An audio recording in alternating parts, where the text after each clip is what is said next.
40년간 모은 전 재산을 한순간에 기부했습니다. 자식들은 제가 미쳤다고 했죠. 하지만 미친 게 아닙니다. 이제야 정신을 차린 겁니다. 77년을 살며 깨달았습니다. 돈이 전부가 아니라는 걸. 자식들을 위해 평생을 바쳤지만 결국 그들의 눈에 저는 지갑일 뿐이었습니다. 아내가 떠나기 전 마지막으로 한 말이 있습니다. 여보, 절대 돈은 죽기 전에 주면 안 돼요. 그때는 그 말뜻을 몰랐습니다. 이제는 모든 걸 내려놓았습니다. 그리고 찾았습니다. 진정한 행복을. 돈의 노예가 되어버린 자식들에게 들려주는 마지막 이야기를 시작하겠습니다. 안녕하세요. 지혜로운 이야기들을 전하는 지혜의 소리입니다. 오늘 이야기를 시작하기 전 구독과 좋아요 버튼을 눌러주시면 더 많은 분들께 좋은 이야기를 전할 수 있습니다. 저는 올해 77세 김병수입니다. 1947년 충청북도 청주의 가난한 농부의 아들로 태어났습니다. 어린 시절부터 농사일을 도우며 자랐지만 저는 늘 꿈이 있었습니다. 우리 가족을 가난에서 벗어나게 하는 것. 그 꿈 하나로 20살에 서울로 올라왔습니다. 처음엔 작은 철물점에서 일했습니다. 그곳에서 제 인생의 반려자를 만났죠. 지금은 하늘나라로 떠난 제 아내입니다.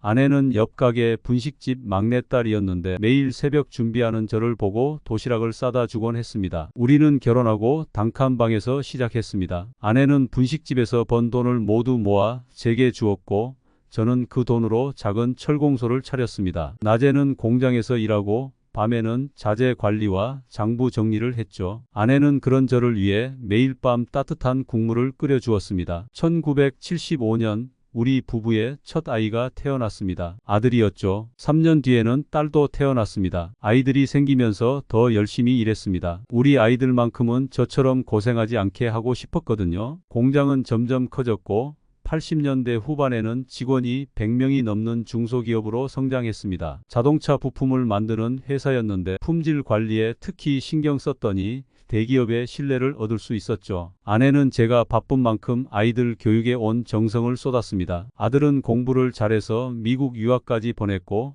딸은 의대에 진학했죠. 두 아이 모두 훌륭하게 자라줬습니다. 그때만 해도 우리 부부는 정말 행복했습니다. 하지만 3년 전 갑자기 찾아온 아내의 병만은 우리 가족을 완전히 바꿔놓았습니다. 폐암 말기. 의사는 시간이 얼마 남지 않았다고 했습니다. 아내는 1년을 싸웠습니다. 마지막까지 웃으며 자식들을 걱정했죠. 여보, 애들한테 자주 연락하세요. 당신 혼자 있을 생각하니 제일 마음이 아파요. 그러곤 조용히 눈을 감았습니다. 아내가 떠난 후 저는 처음으로 진정한 외로움을 알게 되었습니다. 넓은 집이 갑자기 너무나 낯설어졌고 밤마다 아내와의 추억이 물밀듯이 밀려왔습니다. 그런데 그때부터 자식들의 모습이 조금씩 달라지기 시작했습니다. 아내가 남긴 마지막 말이 이제야 제 가슴을 더욱 아프게 하는군요. 그때는 몰랐습니다. 제가 곧 마주하게 될 현실이 얼마나 냉혹한 것인지를. 아내가 떠나고 나서야 깨달았습니다. 우리가 자식들을 위해 쏟았던 정성이 어쩌면 독이 되었을지도 모른다는 것을요. 그동안 자식들이 원하는 것이라면 무엇이든 다 해주려 했습니다. 그게 부모의 도리라고 생각했으니까요. 아들이 미국 유학을 가겠다고 했을 때도 딸이 의대에 가고 싶다고 했을 때도 망설임 없이 지원했습니다. 매달 보내는 유학비에 의대 등록금에 회사 운영이 빠듯할 때도 있었지만 한 번도 후회한 적 없었죠. 아내도 저도 자식들을 위해서라면 무엇이든 할 수 있었으니까요. 아들은 박사 학위를 받고 미국 대기업에 취직했고 딸은 서울의 대학병원 의사가 되었습니다. 겉으로 보기에는 모두가 부러워할 만한 성공한 자녀들이었죠. 명문대 졸업장, 안정된 직장, 호화로운 아파트. 부모로서 더 바랄 게 없어 보였습니다. 하지만 아내가 떠나고 난 뒤 그들의 진짜 모습이 드러나기 시작했습니다. 한 달에 한 번씩 오던 방문도 뜸해졌고 명절에도 너무 바빠서 라는 핑계로 얼굴 비추기를 꺼려했죠. 대신 수시로 걸려오는 전화에서는 늘 재산 얘기뿐이었습니다. 아버지, 회사는 언제쯤 정리하실 거예요? 은퇴하시면 재산은 어떻게 나누실 건가요? 아버지, 수원 빌딩은 제 앞으로 해주시는 거 맞죠? 등기 언제 하실 거예요? 처음에는 자식들이 걱정돼서 그러나 보다 했습니다. 하지만 점점 더 노골 노골적으로 재산을 요구하기 시작했죠. 심지어 서로 견제하며 다투는 모습을 보였습니다. 제가 한쪽에 더 주지 않을까 서로 경계하고 감시하고 어느 날은 딸아이가 찾아와서는 이런 말을 하더군요. 아빠, 오빠는 미국에서 잘 살고 있잖아요. 여기 있는 재산은 제가 다 관리할 테니 저한테 맡기세요. 그 말을 듣는 순간 가슴이 찢어지는 것 같았습니다. 그동안 우리 부부가 자식들에게 정작 중요한 것을 가르치지 못했다는 생각이 들었습니다. 돈으로 살 수 없는 가치들, 가족의 의미, 부모의 마음, 이런 것들을 알려주지 못했던 거죠. 매일 밤 아내의 영정 앞에서 눈물을 흘렸습니다. 여보, 우리가 잘못한 걸까? 아이들을 너무 편하게만 키운 걸까?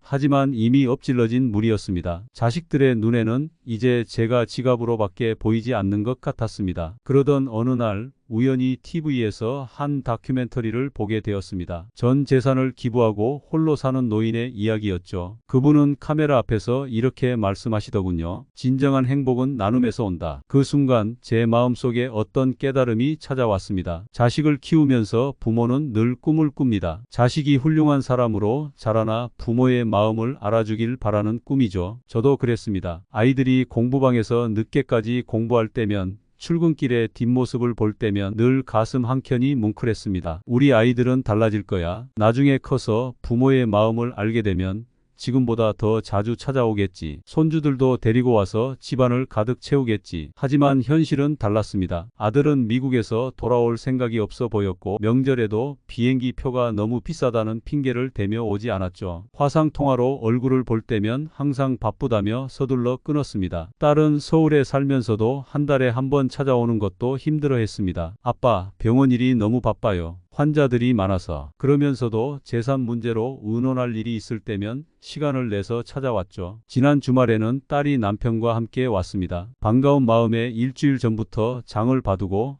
딸이 어릴 때 좋아하던 음식을 준비했죠. 하지만 식사 자리에서 나온 이야기는 다시 한번 제 마음을 아프게 했습니다. 아빠, 요즘 은행 금리가 많이 올랐잖아요. 회사 자금 일부를 제 명의로 해서 투자하면 어떨까요? 제가 수익률 좋은 상품들을 알아봤는데 그 순간 머릿속에 아내의 모습이 스쳐 지나갔습니다. 딸아이가 의대 합격했다고 좋아하던 모습, 첫 월급 받아와서 어머니 앞치마에 몰래 넣어주던 모습, 그 순수했던 눈빛은 어디로 간 걸까요? 자식들은 제가 바라는 것을 전혀 이해하지 못하는 것 같았습니다. 저는 그저 자주 찾아와서 밥 한 끼 같이 먹고 일상적인 이야기를 나누고 싶었을 뿐인데 그들의 관심사는 오직 재산과 돈뿐이었죠. 때로는 제가 너무 많은 것을 바라는 건가 생각했습니다. 하지만 주변의 다른 가정들을 보면 꼭 그런 것도 아니었습니다. 옆집 할아버지는 퇴직 공무원이라 저보다 재산이 적어도 자녀들이 주말마다 찾아와 함께 시간을 보냈죠. 어쩌면 제가 자식들에게 물질적인 것만 채워주려 했던 게 잘못이었는지도 모릅니다. 정작 중요한 가치는 가르치지 못한 채 돈으로 모든 것을 해결하려 했으니까요. 그러다 보니 이제는 저마저도 돈으로만 보는 걸까요? 며칠 전 우연히 옛날 앨범을 들춰보았습니다. 아이들이 어렸을 때 찍은 사진들을 보며 한참을 울었죠. 그때 마음먹었습니다. 이대로는 안 되겠다고, 어떻게든 이 상황을 바꿔야겠다고. 사실 아내가 마지막으로 제게 남긴 말이 있습니다. 병원 침대에서 제 손을 꼭 잡고 했던 말이죠. 여보, 절대 돈은 죽기 전까지 애들 주지 마세요. 그때는 그 말의 의미를 완전히 이해하지 못했습니다. 아내는 알고 있었던 걸까요? 자식들이 이렇게 변할 거란 걸, 제가 지금 이렇게 고민하고 있을 거란 걸. 아내는 늘 제가 보지 못하는 것들을 먼저 알아채곤 했으니까요. 아이들이 대학에 들어갈 때도 유학을 갈 때도 아내는 조심스럽게 말했었습니다. 여보, 너무 많이 주는 건 아닐까요?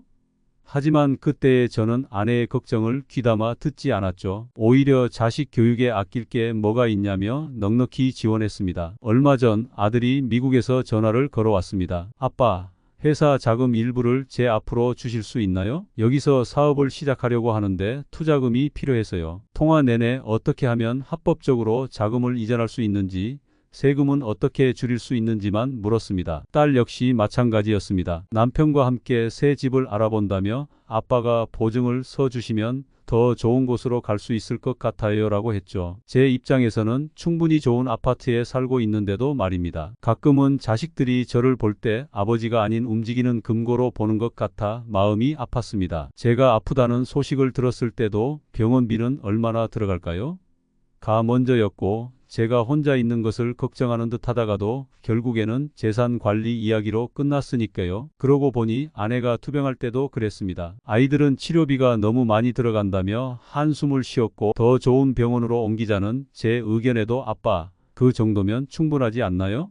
라고 했죠. 그때 아내의 눈빛이 왜 그렇게 슬펐는지 이제야 알 것 같습니다. 최근에는 자식들이 서로 견제하기 시작했습니다. 내가 한쪽에 더 주지 않을까 서로 감시하고 때로는 노골적으로 다투기도 합니다. 아내 제사날 모였을 때는 아들이 동생은 서울에 있으면서 아빠 재산만 노린다고 했고 딸은 오빠는 미국 가서 한 번도 고생 안 해봤으면서 무슨 자격으로 그러냐며 싸웠죠. 그날 밤 저는 아내의 영정 앞에서 오랫동안 울었습니다. 당신 말이 맞았어요. 내가 진작 알아들었어야 했는데 아내는 마지막까지도 우리 가족의 불행을 막으려 했던 걸까요? 문득 얼마 전 읽은 신문 기사가 떠올랐습니다. 자식들에게 미리 재산을 물려준 어느 노부부가 결국 요양원으로 쫓겨났다는 내용이었죠. 그들의 자식들 역시 처음에는 걱정 말라며 달콤한 말을 했다고 합니다. 하지만 재산을 받은 뒤에는 마음이 복잡했습니다. 아내가 떠나고 처음 몇 달은 정말 힘들었습니다. 50년을 함께 살던 사람이 없으니 집 안 구석구석이 더 크게 느껴졌죠. 그때 미국에 있는 아들이 전화를 했습니다. 아빠, 이제 혼자 계시지 말고 이쪽으로 오세요. 우리랑 같이 살면 되잖아요.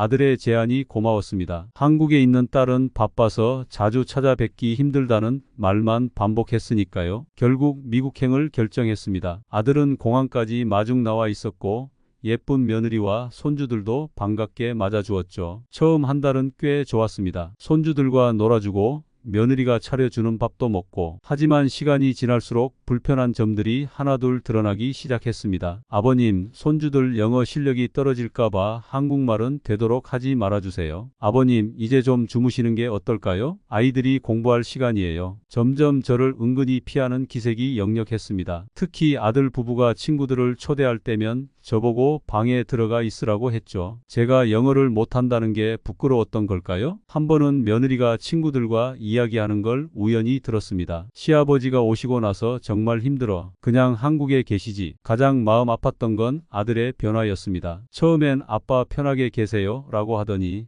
점점 서울 아파트 이야기, 수원에 있는 건물 이야기를 꺼내기 시작했죠. 심지어 아빠, 이왕 미국에 오신 거 영주권을 따면 어떨까요? 재산 증여할 때 세금도 줄일 수 있대요. 라는 말까지 했습니다. 6개월이 지났을 즈음 결심을 했습니다. 더 이상은 안 되겠다고 아내와 함께 살았던 집으로 돌아가기로 한 거죠. 아들에게 이 말을 꺼내자 의외의 반응이 돌아왔습니다. 아빠, 그럼 한국에 있는 재산은 어떡하시게요? 제 몫은 확실히 해주고 가시는 거죠? 그 순간 가슴이 찢어지는 것 같았습니다. 제가 아버지가 아닌 그저 재산을 지키고 있는 관리인 같다는 생각이 들었으니까요. 아내가 그토록 경계하던 게 바로 이런 상황이었을까요? 짐을 싸면서 아들 내외는 끝까지 재산 얘기만 했습니다. 제 마음을 읽을 생각은 전혀 없어 보였죠. 한국으로 돌아오는 비행기 안에서 저는 긴 생각에 잠겼습니다. 내가 자식들을 어떻게 키웠길래 이렇게 됐을까? 그리고 이제 무엇을 해야 할까? 창 밖으로 보이는 구름을 보며 한참을 생각했습니다. 미국에서 돌아온 후 딸이 전화를 걸어왔습니다. 아빠, 우리 집에서 지내시는 게 어때요? 아빠 혼자 계시면 너무 걱정되네요. 딸의 목소리는 다정했고 사위도 전화를 바꿔서 아버님, 저희가 잘 모시겠습니다 라고 했죠. 하지만 그날 늦은 밤 제 방으로 들려오는 이야기가 모든 것을 바꿔놓았습니다. 딸과 사위 그리고 사돈 내외가 거실에서 나누는 대화였죠. 지금쯤이면 주무시고 계실 거야. 여기로 모여봐요. 이제 아버님 모시게 됐으니 재산 문제는 확실히 해둬야 할 것 같아. 사돈의 목소리였습니다. 맞아요. 어차피 오빠는 미국에서 살 텐데 한국 재산은 우리가 다 받아야 하는 거 아닌가요? 딸의 목소리가 들렸습니다. 그래도 형이랑 상의는 해야. 사위가 조심스럽게 말을 꺼내자 딸이 바로 말을 잘랐습니다. 여보, 오빠는 이미 미국에서 살 만큼 받았잖아. 이제 아빠 모시는 건 우리 몫이니까 재산도 우리가 받는 게 당연한 거 아니에요? 그래, 너희가 오라. 이참에 아예 아버님 통장도 내가 관리하는 게 좋겠다. 늙으신 분들은 자칫하면 사기라도 당할 수 있으니. 사돈은 마치 전문가처럼 조언했습니다. 근데 재산 다 받기 전에 돌아가시면 어쩌지? 우리 빨리 서류 작업 해두는 게. 사위의 말에 온몸이 얼어붙는 것 같았습니다. 걱정 마. 내가 변호사 지인한테 물어봤는데. 사돈의 말이 계속되었지만 더는 듣고 싶지 않았습니다. 그 순간 아내의 아내의 마지막 모습이 떠올랐습니다. 항암 치료로 힘들어하면서도 여보, 조심하세요. 라고 했던 말이 이제야 이해됐습니다. 아내는 이미 알고 있었던 걸까요? 침대에 누워 천장을 바라보며 밤을 지새웠습니다. 새벽녘 조용히 짐을 쌌습니다. 그들이 일어나기 전에 집을 나서려는데 딸이 부엌에서 저를 발견했습니다. 아빠, 어디 가세요? 산책 좀 하려고. 그런데 왜 짐을? 설마 우리 집에서 나가시게요? 딸의 눈에는 걱정이 아닌 당황스러움이 가득했습니다. 아마도 자신들의 계획이 무너질까봐 겁이 났던 걸까요? 네, 엄마가 마지막으로 한 말이 뭔지 아니? 돈이 전부가 아니라고 했어. 근데 너희에겐 내가 지갑밖에 안 되는구나. 현관문을 열고 나왔습니다. 뒤에서 딸이 뭐라고 외치는 소리가 들렸지만 돌아보지 않았습니다. 이제는 알았으니까요. 제가 무엇을 해야 하는지. 새벽 공기가 차가웠습니다. 하지만 마음은 오히려 편안했습니다. 마치 오랫동안 눈을 가리고 있던 띠를 벗어낸 것처럼 모든 것이 선명하게 보였습니다. 택시를 타고 집으로 돌아오는 길, 마음속에서 큰 결심이 섰습니다. 50년을 함께 살았던 우리 집 현관문을 열면서 아내의 영정사진을 바라보았죠. 여보, 이제 알겠어요. 내가 무엇을 해야 하는지. 그동안 제가 얼마나 어리석었는지 깨달았습니다. 자식들을 위해서라면 뭐든 해주고 싶었고 그게 부모의 도리라고 생각했죠. 하지만 그건 제 자만이었습니다. 자식들의 욕심만 키웠을 뿐이에요. 며칠 밤을 뜬 눈으로 지새우며 생각했습니다. 미국에서의 6개월 딸의 집에서 들은 대화. 이제는 더 이상 망설일 필요가 없었습니다. 저는 변호사 사무실을 찾았습니다. 제 재산을 사회에 환원하고 싶습니다. 변호사는 놀란 눈으로 저를 바라보았습니다. 40년 일군 회사와 모든 부동산을요? 네, 전부 다요. 다만 제가 생활할 수 있을 정도의 최소한만 남기고 싶습니다. 서류 작업이 시작되었습니다. 회사는 직원들에게 주식을 나눠주기로 했고 건물들은 폭지재단에 기부하기로 했죠. 평생 모은 재산의 90%를 사회에 환원하기로 한 겁니다. 이 소식을 들은 자식들의 반응은 예상대로였습니다. 아들은 즉시 한국으로 날아왔고 딸은 울며 매달렸죠. 아빠, 미쳤어요? 우리한테 한마디 상의도 없이 어떻게 이럴 수 있어요? 아버지, 우리가 뭘 잘못했나요? 그동안 효도하려고 했는데. 하지만 이제 더 이상 그들의 말에 흔들리지 않았습니다. 오히려 처음으로 제가 할 말을 똑바로 했습니다. 너희들이 진정으로 원하는 건 나라는 사람이 아닌 내 지갑이었잖아. 이제 그 지갑이 없어졌으니 더 이상 나를 찾아올 필요도 없어. 아들은 분노했고 딸은 오열했습니다. 심지어 사위와 며느리까지 나서서 제가 정신이 온전하지 않다며 법적 대응을 운운했죠. 그들이 떠난 후 아내의 영정 앞에 앉아 오랜만에 편안한 마음으로 이야기를 나눴습니다. 여보, 이제야 당신 말씀을 이해하겠어요. 돈으로 살 수 없는 게 얼마나 많은지. 자식들의 진심은 더더욱 그렇죠. 문득 창밖을 바라보니 노을이 참 아름답더군요. 마치 아내가 저의 결정을 지지하는 것 같았습니다. 이제 새로운 삶이 시작될 거라는 예감이 들었습니다. 비록 홀로지만 진정으로 자유로운 삶이. 처음으로 가벼운 마음이 들었습니다. 마치 오래된 짐을 내려놓은 것처럼요. 이제 남은 건 제가 어떻게 살아갈 것인가 하는 문제였습니다. 재산을 기부하겠다는 결정을 한 후 몇 달이 지났습니다. 자식들과는 완전히 연락이 끊긴 줄 알았는데 어느 날 딸에게서 문자가 왔습니다. 아빠, 죄송해요. 잠시 시간 내주실 수 있으신가요? 처음에는 또다시 재산 문제로 찾아오는 게 아닐까 경계했습니다. 하지만 카페에서 마주한 딸의 눈빛이 달랐습니다. 오랜만에 보는 순수한 눈빛이었죠. 아빠, 제가 잘못했어요. 얼마 전에 응급실에서 한 할머니를 봤어요. 자식들에게 재산을 다 줬다가 버림받으신 분이었는데 그분을 보면서 우리가 아빠한테 얼마나 못된 짓을 했는지 깨달았어요. 딸의 눈에서 눈물이 흘렀습니다. 그동안 환자들을 돌보면서도 정작 아빠의 마음은 하나도 헤아리지 못했네요. 딸의 손을 잡아주었습니다. 따뜻했습니다. 오랜만에 느끼는 딸의 온기였죠. 아빠가 하신 결정이 옳으셨어요. 저희가 재산 때문에 서로 싸우고 아빠의 마음은 전혀 생각하지 않았잖아요. 이제야 알겠어요. 아빠가 우리에게 진짜 주고 싶으셨던 게 뭔지. 그 후로 딸이 조금씩 변하기 시작했습니다. 주말마다 남편과 함께 저를 찾아왔고 제가 좋아하는 음식을 직접 해왔죠. 딸은 이제 퇴근길에 잠깐이라도 들러 차 한 잔을 마시고 갑니다. 아빠, 요즘 병원에서 있었던 일 들려드릴까요? 옛날처럼 수다를 떨기 시작했습니다. 재산 얘기는 일절하지 않았죠. 대신 자기가 돌보는 환자들 얘기, 힘들었던 일, 보람 있었던 일들을 이야기했습니다. 지난 주말에는 딸이 어린 시절 앨범을 가져왔습니다. 함께 옛 사진들을 보면서 울기도 하고 웃기도 했죠. 아빠, 기억나세요? 제가 5살 때 아파서 입원했을 때 아빠가 매일 밤 병원에서 주무시면서 저 간호해 주신 거 까맣게 잊고 있었던 추억들이 하나둘 떠올랐습니다. 그때는 돈이 별로 없었지만 우리는 지금보다 더 행복했던 것 같아요. 아빠, 이제 제가 아빠 곁에서 효도할게요. 돈이 아닌 진짜 딸로서. 딸의 이런 변화는 저에게 큰 위로가 되었습니다. 비록 아들은 아직도 연락이 없지만 적어도 한 명의 자식은 제 마음을 이해해주게 된 것이죠. 어제는 딸이 손주를 데리고 왔습니다. 오랜만에 집안에 아이의 웃음소리가 가득했죠. 아내의 영정 앞에서 손주와 함께 인사도 드렸습니다. 여보, 보고 있나요? 우리 딸이 달라졌어요. 당신이 그토록 바라던 모습으로 이제야 조금씩 희망이 보입니다. 돈이 아닌 진정한 가족의 의미를 뒤늦게나마 하나씩 되찾아가고 있는 것 같아요. 지난주 토요일 딸이 설레는 목소리로 전화를 했습니다. 아빠, 이번 주 토요일에 은서 손녀가 첫 피아노 연주회를 해요. 아빠도 꼭 와주세요. 은서가 할아버지가 보러 와줬으면 하고 얼마나 기대하는데요. 제 마음도 설렜습니다. 요즘 달라진 딸의 모습에 마음을 조금씩 열고 있었거든요. 손녀의 첫 연주회라니 가야겠다고 생각했죠. 장소는 강남구민회관이에요. 토요일 오후 3시에 시작해요. 꼭 와주세요, 아빠. 당일이 되어 정성껏 준비를 했습니다. 손녀를 위해 꽃다발도 준비하고 이 시간 일찍 출발했죠. 하지만 강남구민회관에 도착해 보니 이상했습니다. 문이 잠겨 있었고 연주회 안내문도 없었습니다. 딸에게 전화를 걸었지만 받지 않았습니다. 한참을 기다리다 결국 경비 아저씨께 물어보니 오늘은 행사가 없다고 하시더군요. 다시 전화를 걸어도 딸은 받지 않았습니다. 1시간 뒤 딸에게서 문자가 왔습니다. 아빠, 서초 문화센터예요. 은서가 할아버지 안 오신다고 울고 있어요. 어떻게 이럴 수 있으세요? 당황스러웠습니다. 분명 강남구민회관이라고 했는데 서초 문화센터는 전혀 다른 방향이었죠. 택시를 잡아 타고 정신없이 달려갔지만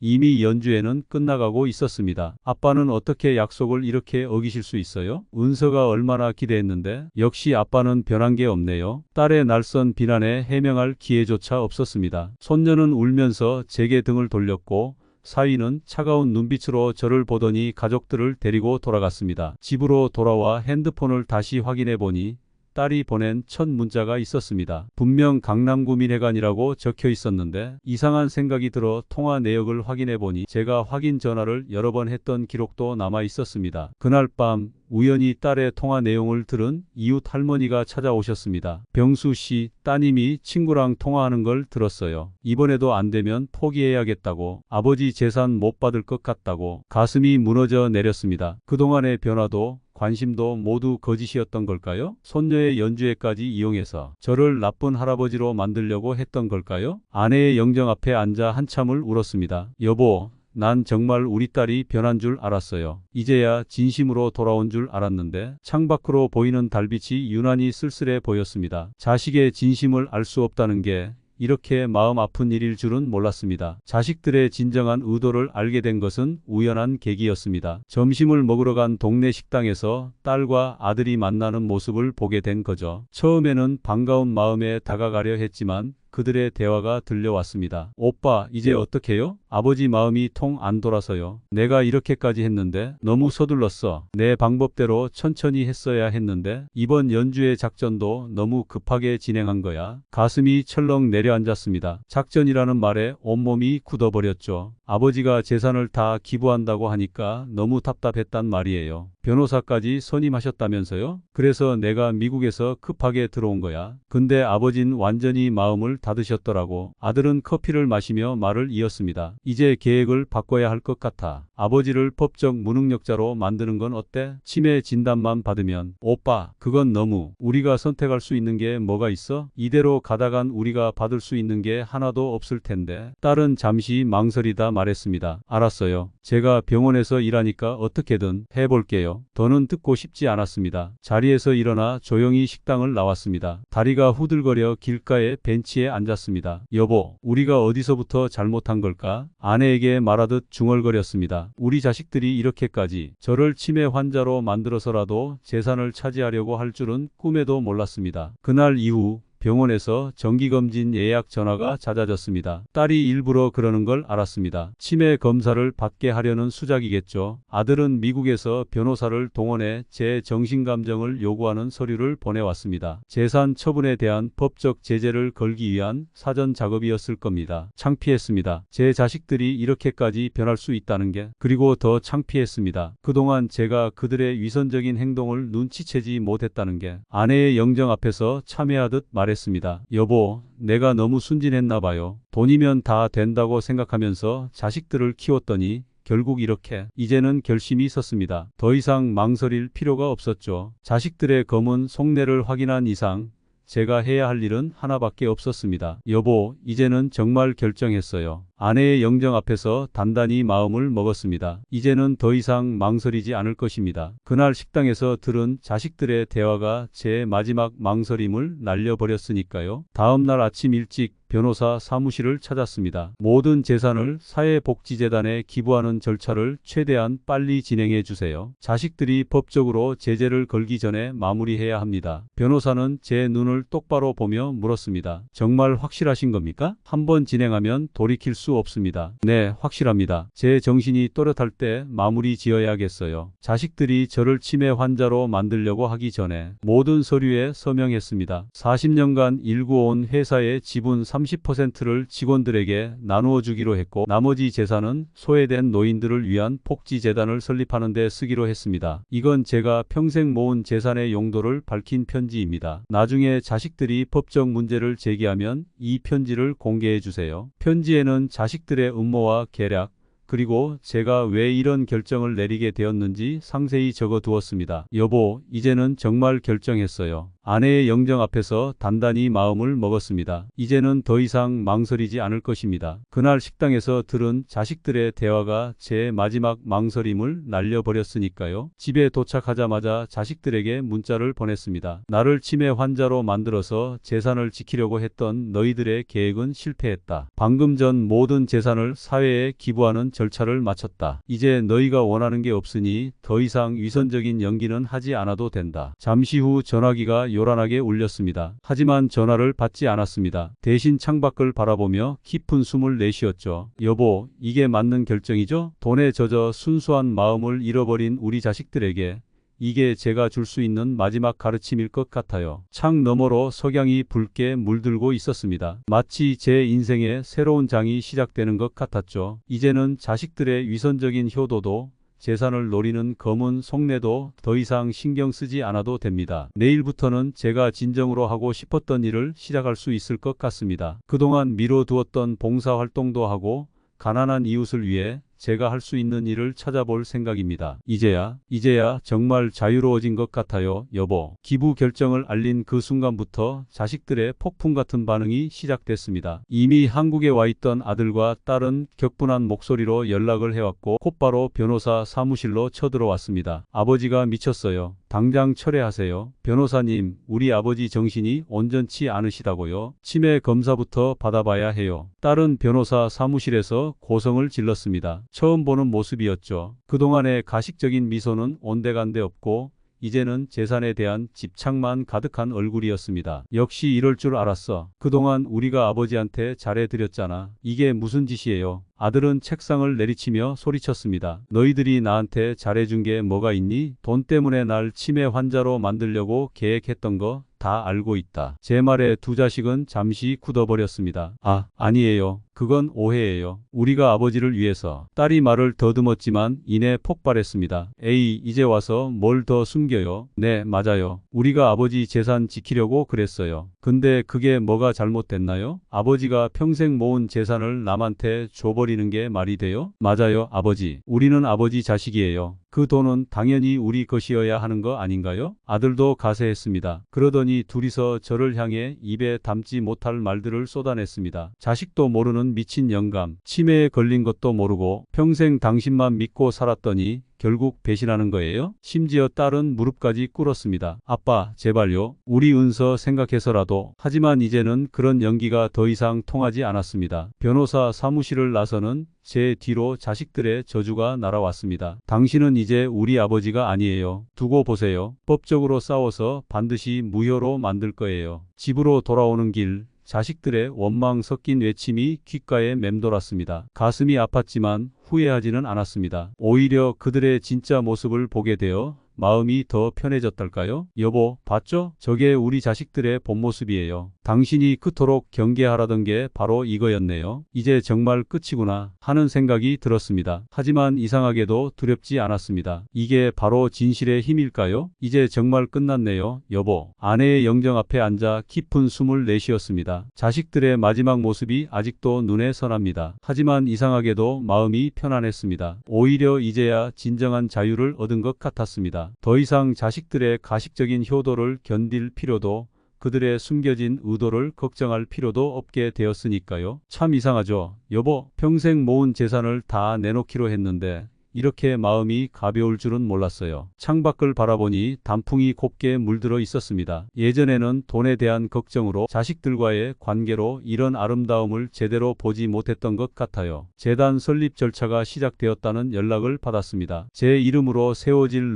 노인복지재단은 저처럼 외로운 노인들을 위한 곳이 될 겁니다. 회사 지분을 나눠 받게 될 직원들의 얼굴도 떠올랐습니다. 그들과 함께 일하며 회사를 키워온 시간들이 헛되지 않았다는 생각이 듭니다. 사장님, 저희를 위해 이렇게까지. 총무과 김 과장이 눈물을 글썽이며 말했던 게 기억나네요. 어제는 동네 경로당에 들렀습니다. 그동안 재산 때문에 자식들의 눈치를 보느라 가보지 못했던 곳이죠. 그곳에서 만난 할아버지들과 오목도 두고 이야기도 나누었습니다.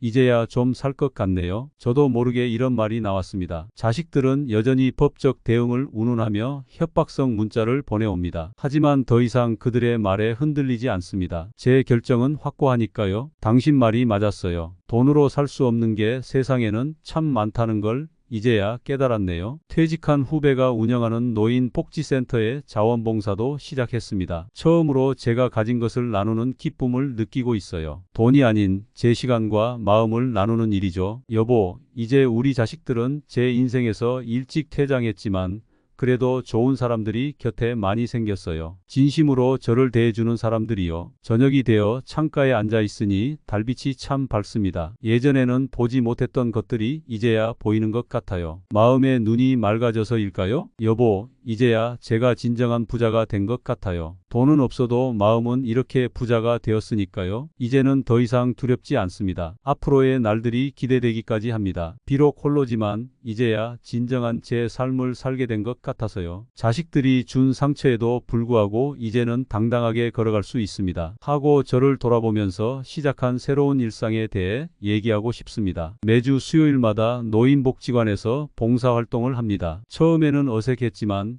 이제는 그곳에서 만난 분들이 제 진정한 가족 같습니다. 특히 김명자 할머니는 저와 비슷한 사연을 가지고 계시더군요. 병수 씨, 나도 자식들한테 다 뺏기고 여기 왔어요. 근데 지금은 더 행복해요. 돈 때문에 자식 볼 면목 없어 할 필요도 없고 매월 첫째 주 토요일에는 보육원에도 갑니다. 제가 설립한 재단에서 지원하는 곳인데 아이들의 순수한 웃음을 보고 있으면 마음이 따뜻해집니다. 할아버지, 이번에는 무슨 책 읽어주실 거예요? 아이들이 반갑게 달려와 안길 때면 돈으로는 살 수 없는 행복을 느낍니다. 얼마 전에는 재단을 통해 독거노인 반찬 봉사를 시작했습니다. 아내가 살아 있었다면 좋아했을 일이에요. 음식을 나눌 때마다 아내의 손맛이 떠오르곤 합니다. 여보, 우리가 진작 이런 일을 했어야 했는데 돈 모으는 데만 급급해서 정작 중요한 걸 놓쳤네요. 재단 일을 하다 보니 제 주변에 좋은 사람들이 하나둘 모여들었습니다. 돈 때문이 아닌 순수한 마음으로 만나는 사람들이죠. 퇴직한 의사 선생님은 매주 무료 진료를 하시고 전직 요리사였던 박 선생님은 반찬 봉사를 이끌어 주십니다. 물론 가끔은 외롭습니다. 특히 저녁 식사 시간이면 더욱 그렇죠. 하지만 이제는 그 외로움을 달리 채우는 법을 배웠습니다. 경로당 친구들과 함께하는 저녁 식사,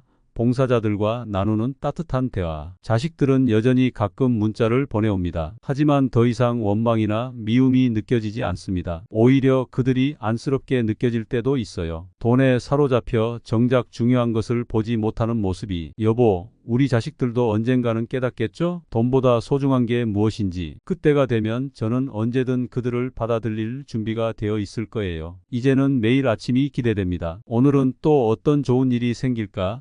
어떤 사람을 만나게 될까 하는 설렘으로 하루를 시작하죠. 인생은 참 묘한 것 같아요, 여보. 모든 것을 내려놓으니 오히려 더 많은 것을 얻게 되었네요. 창밖의 석양이 유난히 아름답습니다. 마치 제 인생의 황혼이 이렇게 아름다워질 거라는 걸 암시하는 것 같아요. 오늘도 아침 일찍 일어나 경로당으로 향했습니다. 이제는 제가 맡은 작은 일들이 생겼거든요. 경로당 회계도 보고 복지관 봉사활동도 하면서 소소하지만 의미 있는 일상을 보내고 있습니다. 재단에 기부한 돈으로 독거노인 지원 사업이 시작되었다는 소식을 들었습니다. 제가 직접 운영하거나 관리하지는 않지만 그래도 제가 한 결정이 누군가에게 도움이 된다고 생각하니 보람을 느낍니다. 여보, 우리가 시작한 일이 조금씩 열매를 맺어가는 것 같아요. 예전 회사 직원들과도 가끔 연락이 닿습니다. 지분을 나눠받은 후에도 성실하게 일하고 있다고 하니 다행입니다. 요즘은 복지관에서 만난 어르신들과 함께 식사도 하고 이야기도 나눕니다. 그들과 함께하는 시간이 참 소중합니다. 돈이 전부가 아니라는 걸 새삼 깨닫게 되네요. 이제는 매일 아침이 기다려집니다. 경로당에서 만나는 친구들이 생겼거든요. 특히 박 할아버지는 저와 비슷한 처지라 더 마음이 통합니다. 자식들에게 실망하고 새로운 삶을 시작하신 분이죠. 복지관에서는 주방 봉사를 시작했습니다. 아내가 살아있을 때 배운 요리 실력으로 어르신들의 식사를 준비합니다. 처음에는 서툴렀지만 이제는 제법 맛있다고들 하시네요. 병수 씨가 끓인 된장국이 제일 맛있어요. 이런 말 한마디에 하루가 행복해집니다. 저녁이면 동네 뒷산을 산책합니다. 예전에는 돈 걱정, 자식 걱정으로 이런 여유를 누릴 생각도 못했는데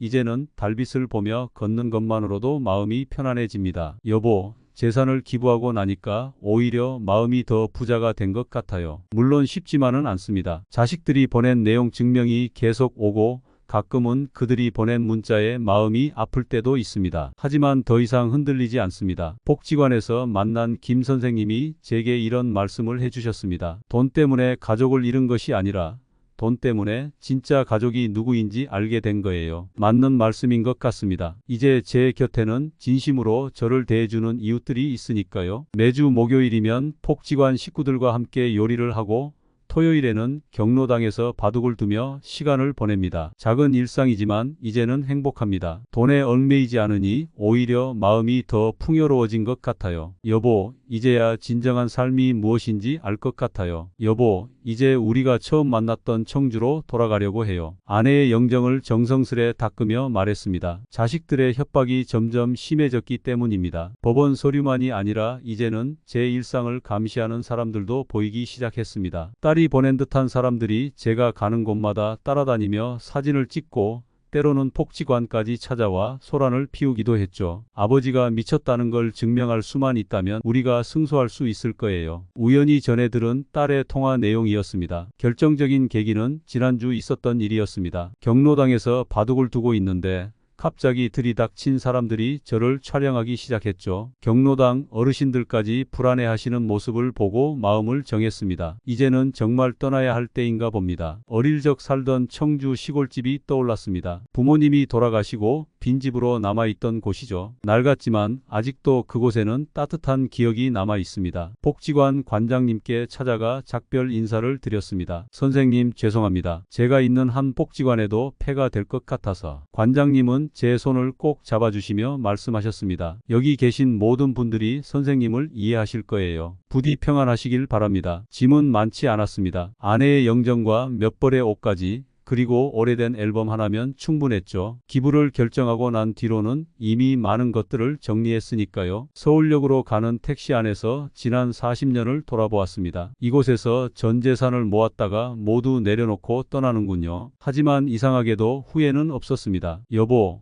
우리가 처음 시작했던 곳으로 돌아가요. 이제는 진정한 평화를 찾을 수 있을 것 같아요. 기차에 오르며 마지막으로 서울을 바라보았습니다. 자식들에게는 어떤 말도 남기지 않았습니다. 이제는 더 이상 설명할 필요도 변명할 필요도 없을 것 같았으니까요. 청주행 기차가 서서히 움직이기 시작했습니다. 창밖으로 스쳐 지나가는 풍경을 보며 생각했습니다. 이제야 진정한 자유를 찾을 수 있을 것 같아요. 고향 청주로 돌아온 지도 어느덧 3개월이 지났습니다. 부모님이 물려주신 낡은 집을 조금씩 고치며 살고 있습니다. 마당에 잡초를 뽑고 텃밭을 일구었죠. 아내와 함께 살던 서울 생활과는 전혀 다르지만 이상하게도 마음이 편합니다. 여보, 우리 텃밭에 상추랑 고추가 잘 자라고 있어요. 당신이 좋아하던 파도 심었죠. 동네 이장님이 제 사정을 아시고는 이것저것 도와주십니다. 농사일도 가르쳐 주시고 마을 행사에도 초대해 주시죠. 병수 씨, 우리 마을에 온 게 참 잘한 일이야. 내일은 우리 집에서 막걸리 한잔 하세. 자식들의 연락은 점점 뜸해졌습니다. 처음엔 형사를 보내 제 거처를 찾으려 했던 모양이지만 이제는 그마저도 포기한 듯합니다. 얼마 전에는 변호사를 통해 상속 포기각서를 보내왔더군요. 아버지는 이제 남이니 우리도 자식 노릇 안 하겠다는 내용이었습니다. 읽으면서 가슴이 아팠지만 한편으로는 홀가분했습니다. 이제 정말 모든 것이 끝난 거겠지요. 마을 어르신들과 매일 아침 걷는 산책이 일과가 되었습니다. 새소리를 들으며 맑은 공기를 마시며 걷다 보면 서울에서의 복잡했던 일들이 마치 먼 옛날 이야기처럼 느껴집니다. 영감, 당신네 텃밭 상추가 참 잘 자란다. 내일은 우리 집에서 점심이나 먹지. 옆집 할머니가 건네시는 따뜻한 말 한마디에 하루가 행복해집니다. 가끔 손주 은서 생각이 나서 마음이 아플 때면 마을의 어린이들과 시간을 보냅니다. 등하교 길에 마주치는 아이들이 저를 마을 할아버지라고 부르며 반갑게 인사를 하죠. 여보, 이제야 알겠어요. 행복이란 게 이런 거였나 봅니다. 돈도 명예도 아닌 그저 편안한 마음으로 하루하루를 살아가는 것. 저녁이면 마당에 앉아 별을 봅니다. 서울에서는 한 번도 보지 못했던 많은 별들이 밤하늘을 수놓고 있네요. 그 별들을 보며 생각합니다. 자식들아, 이제는 너희도 행복했으면 좋겠구나. 돈에 얽매이지 말고 진정한 행복이 무엇인지 알게 되길. 시골에서의 생활이 2년째 접어들었습니다. 이제는 제법 농사꾼다워졌다고 이장님이 칭찬하시네요. 작년에 심은 고추는 마을에서 제일 맛있다고 소문이 날 정도입니다. 얼마 전에는 뜻밖의 소식을 들었습니다. 제가 기부한 재산으로 운영되는 복지재단에서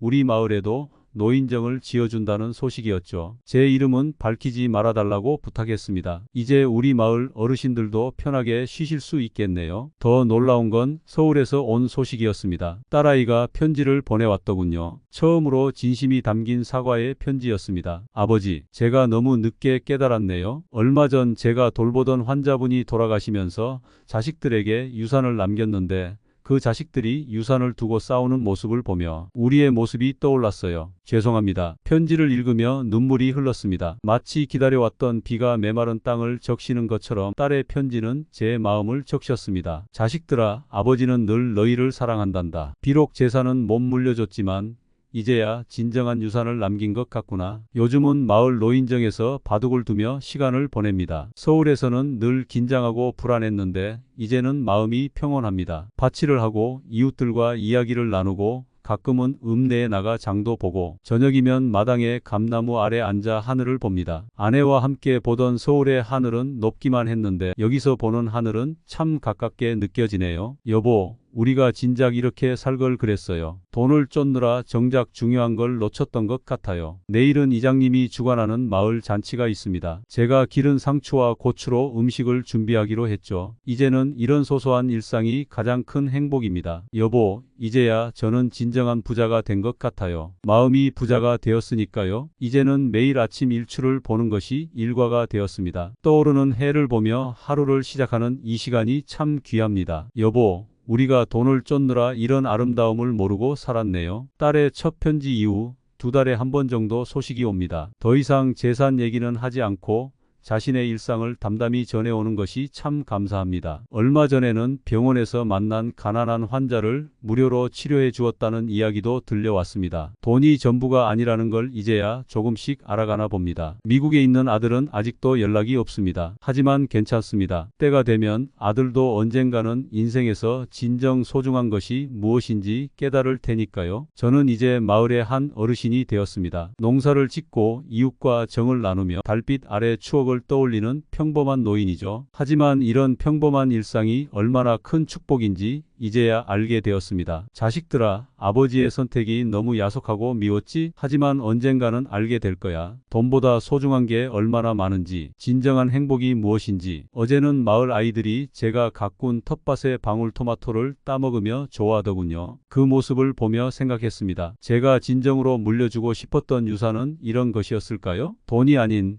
나눔의 기쁨과 작은 행복의 소중함. 저는 제 선택을 후회하지 않습니다. 오히려 감사합니다. 이렇게 늦게라도 인생의 진정한 의미를 깨달을 수 있어서요. 여보, 이제 저는 행복합니다. 비록 자식들은 멀어졌지만 그들도 언젠가는 돈보다 소중한 것을 발견하게 될 거예요. 그때까지 저는 여기서 그들을 위해 기도하며 기다리렵니다. 하늘에는 별이 가득합니다. 서울에서는 보지 못했던 수많은 별들이 저를 내려다보고 있네요. 마치 우리 인생처럼 돈이라는 불빛에 가려보지 못했던 수많은 축복과 행복이 늘 그 자리에 있었던 것처럼 이제 저는 압니다. 진정한 부자가 된다는 건 통장 잔고가 아닌 마음의 잔고가 불어나는 것이라는 걸. 여보, 우리의 선택이 옳았죠? 마당에 떨어진 감나무 잎을 보며 미소 짓습니다. 이제야 진정한 평화를 찾은 것 같습니다. 여러분도 이번 이야기를 통해 무언가를 느끼셨나요? 인생에서 진정 소중한 것이 무엇인지 잠시 생각해보는 시간이 되셨길 바랍니다. 앞으로도 이런 따뜻한 이야기로 찾아뵙겠습니다. 구독과 좋아요로 응원해주세요. 감사합니다. 여러분의 작은 관심이 이런 특별한 이야기를 더 많은 분들께 전할 수 있게 하는 힘이 됩니다.